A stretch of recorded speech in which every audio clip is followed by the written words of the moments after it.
আমি হলাম চামেলি, স্বামী গেন্দা রায়। আমার শ্বশুরের সম্পত্তি মানে পৈতৃক সম্পত্তি আমাদের। তে এই সম্পত্তি আমরা মনে করেন যে আমার শ্বশুর বাঁচে ছিল তখন থেকেই আমরা খাচ্ছি। শ্বশুর মারা যাওয়ার পর আমার স্বামীর নামে রেকর্ড হয়েছে। রেকর্ড অনুযায়ী এখনও আমরা খাচ্ছি, খাজনা খারিজ সব দিতেই আছি। এই 22 সালেও খাজনা দিয়ে আসলাম।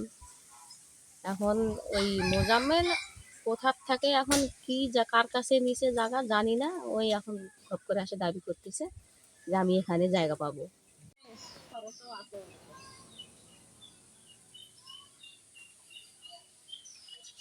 ফাঁকা ছিল, গাছ লাগাইছিলাম, অনেক গাছ ছিল মোটা মোটা, এটাই গাছের সঙ্গে গাছ লাগাচ্ছিল।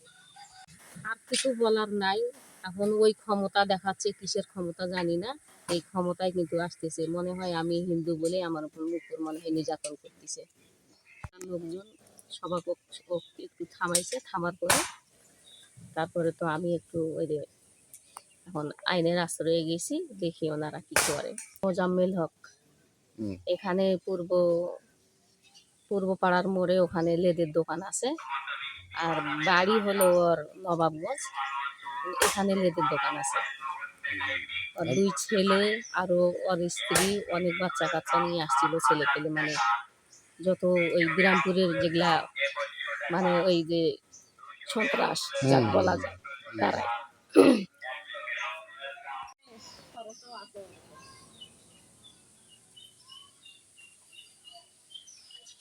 ফাঁকা ছিল, গাছ লাগাইছিলাম, অনেক গাছ ছিল মোটা মোটা, এটাই গাছের সঙ্গে গাছ লাগাচ্ছিল।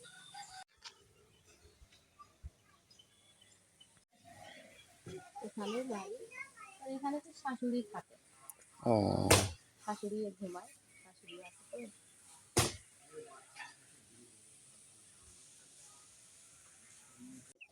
এখন আমি হিন্দু বলেই ওই অত্যাচার করতেছে নাকি আমি জানি না, কিন্তু আমি এটার নিরাপত্তা চাচ্ছি।